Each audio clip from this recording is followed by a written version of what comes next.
Bonjour à tous. Aujourd'hui, nous allons voir les dictionnaires. Alors, un dictionnaire, c'est quoi? C'est une liste de clés-valeurs. Pour cela, on a besoin du namespace, c'est-à-dire de la liste des classes appartenant à système.collection.générique.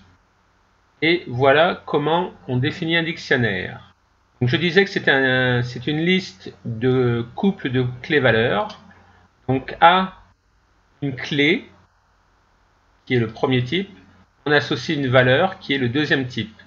Alors les types, donc le mot-clé pour définir un dictionnaire, c'est dictionary en anglais, et on met crochet supérieur et inférieur pour définir les types. Les types, ça peut être les mêmes ou des types différents.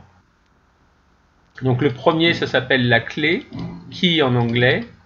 Le deuxième, ça s'appelle la valeur, ou value en anglais. Donc, vous verrez souvent qu'un dictionnaire, c'est une liste de clés-valeurs ou key-value en anglais. Donc, comment on définit un dictionnaire? On lui donne un nom. On utilise le type dictionary et on lui dit que les clés vont être string, une chaîne de caractères, et la valeur va être un entier. Alors, un très bon exemple que j'ai trouvé, c'est si je veux compter les mots d'un texte, le premier, ça va être la clé, qui va être le mot lui-même, et la valeur, ça va être le nombre de fois que je trouve ce mot dans mon texte. Et donc, je lui dis que ma variable compteur de mots, c'est égal à une nouvelle instantiation de la classe dictionary ayant comme clé chaîne de caractères et recevant comme valeur un entier ou integer. Et si vous voulez, vous pouvez créer des dictionnaires avec des types différents. Ici, par exemple, je veux créer un traducteur. Donc à chaque mot français, je pourrais assigner une valeur, un mot, sa traduction en anglais. Donc je dirais que traducteur, c'est un nouveau dictionnaire ayant comme clé une chaîne de caractères et comme valeur une chaîne de caractères. Vous pouvez, un autre exemple, c'est si je crée un dictionnaire de int, par exemple, je veux compter mes chiffres. Combien de chiffres j'ai dans un fichier ou dans une chaîne de caractères, ou peu importe. Je peux lui dire que je crée un compteur de chiffres qui est un nouveau dictionnaire ayant comme clé des entiers, ayant comme valeur des entiers également. Et donc vous pouvez associer presque tous les types pour vos dictionnaires. Ici j'ai créé un exemple de ma variable dico3 et je lui ai dit que c'est un dictionnaire ayant comme clé une chaîne de caractères et comme valeur un booléen. Alors si j'avais fait le contraire, j'avais mis bool d'abord comme clé et string comme valeur, j'aurais pu avoir que deux entrées dans mon dictionnaire. Pourquoi? Parce que un dictionnaire a toujours une clé unique. Je vais y revenir. Donc pour ajouter un couple de valeurs, on utilise la méthode add comme d'autres listes. Et donc je dis que mon compteur de mots, j'ajoute à cette liste un élément qui contient la chaîne de caractères 1 et avec une valeur 1. J'ai trouvé le mot 1 dans mon texte ou ma chaîne de caractères et je lui dis que je l'ai trouvé une fois. Et une fois que j'ai défini une entrée dans ma liste de compteurs de mots ayant comme clé 1, je ne peux pas l'ajouter une deuxième fois, parce qu'il existe déjà. Par contre, je peux modifier sa valeur à tout moment. Donc ensuite, si je veux rajouter un deuxième mot, imaginons, je lui dis le mot des, ES, je l'ai trouvé une fois, donc je l'ajoute. Et par exemple, mon traducteur, je peux lui dire, ajoute-moi la valeur bonjour, non, la clé bonjour pour la valeur hello. Et donc, ce qu'il faut savoir, c'est quand vous utilisez la méthode add, il faut respecter le type qui a été défini pour ce dictionnaire. Donc ce dictionnaire, on a dit que c'était une liste de string, donc il faut que je rentre comme clé et comme valeur des chaînes de caractères. Ici, mon compteur de mots, j'ai dit que c'était du string et du int. Donc ma clé, ça va être un string et ma valeur, ça va être un entier. Alors, il faut que la clé n'existe pas encore, car elle est unique, comme je l'ai dit. Donc, il faut tester l'existence d'une clé avant de l'ajouter. Imaginez que vous parcouriez tous les mots d'une chaîne de caractères ou d'un fichier. Avant de l'ajouter, il faudrait faire if compteur de mots contient la clé 1.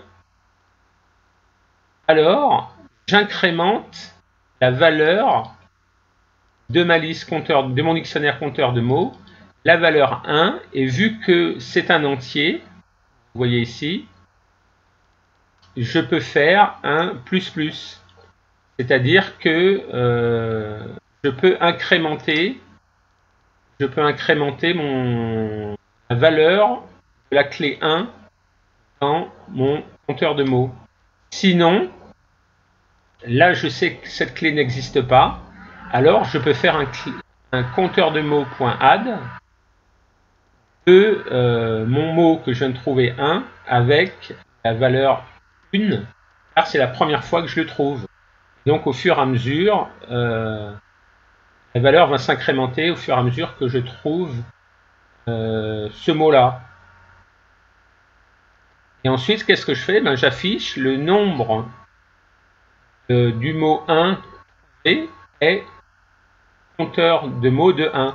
Vous voyez ici la syntaxe pour un dictionnaire, c'est comme une liste ou un tableau. Vous voyez? C'est comme si on pourrait dire que compteur de mots pourrait être un tableau avec un tableau à 2 dimensions. La première serait la clé, la deuxième la valeur. Donc si je fais, donc là j'ai rajouté 1, je fais démarrer ou F5 et je vois que le nombre de mots est 2. Pourquoi 2? Parce que ici je l'ai ajouté une fois et ensuite je lui dis est-ce que 1 existe? Et bien oui, il existe. Donc j'incrémente la valeur de la clé 1 à 2. On voit ici que c'est bien 2. Donc ensuite, pour parcourir un dictionnaire, on le parcourt de la même manière qu'une liste. Alors il y a une chose que je voulais dire aussi, c'est que comme vous avez un contain key, si je fais un contrôle espace, je vois qu'il y a un contain value. Donc de la même façon, on peut dire est-ce qu'une clé existe dans ce dictionnaire? Est-ce qu'une valeur existe dans ce dictionnaire?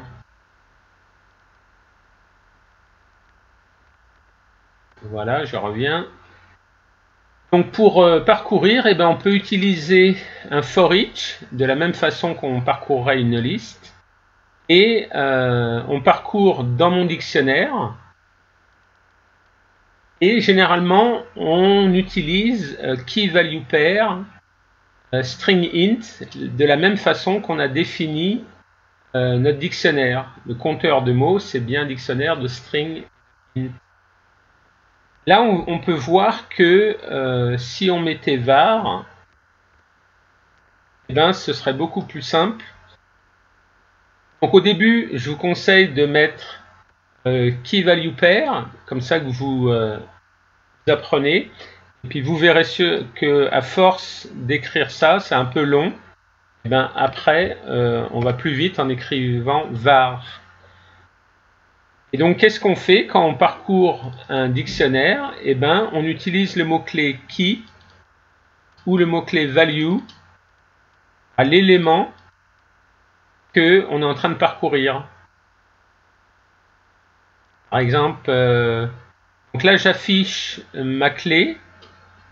La clé est keyValuePair.clé et la valeur est keyValuePair.value. Donc je fais F5. La clé est 1 et la valeur est 2. Donc il y a une seule valeur, une seule clé dans mon dictionnaire et il m'affiche sa valeur.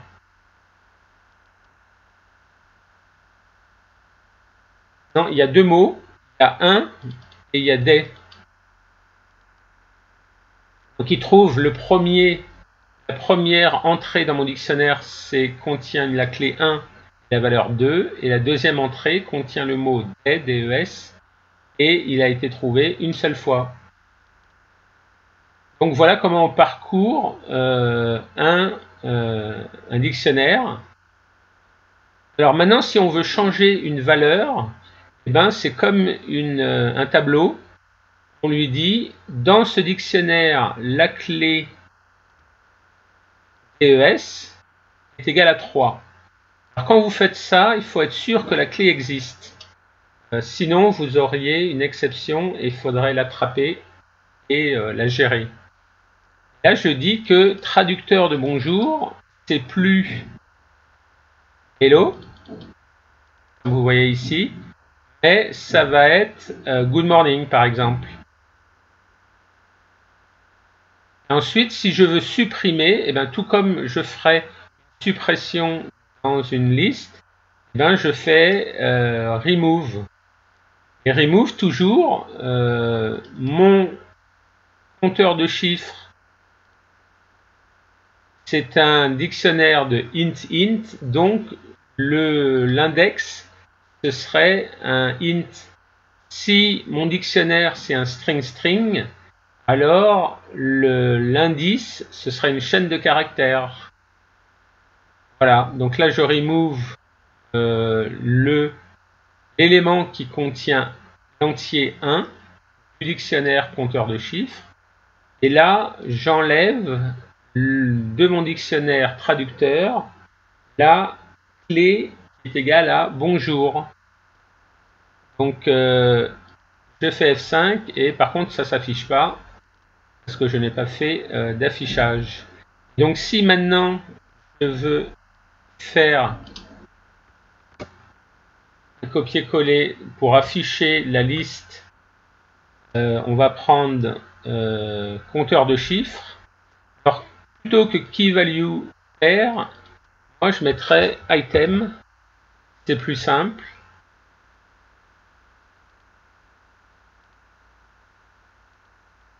Et je vais renommer les deux autres. Et donc il suffit d'afficher item.key pour avoir la clé et item.value pour avoir la valeur. Je fais F5. Vous voyez que alors il faut que je mette une ligne.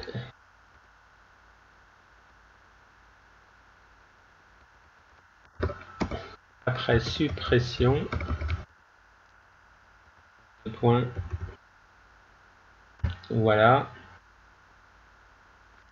Donc je fais F5. Alors la clé 1 à la valeur 2, la clé D à la valeur 3. Alors, on regarde.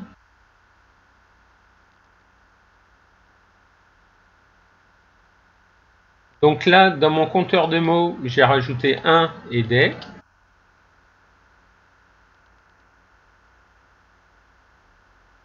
Ensuite, je l'incrémente, il vaut 2.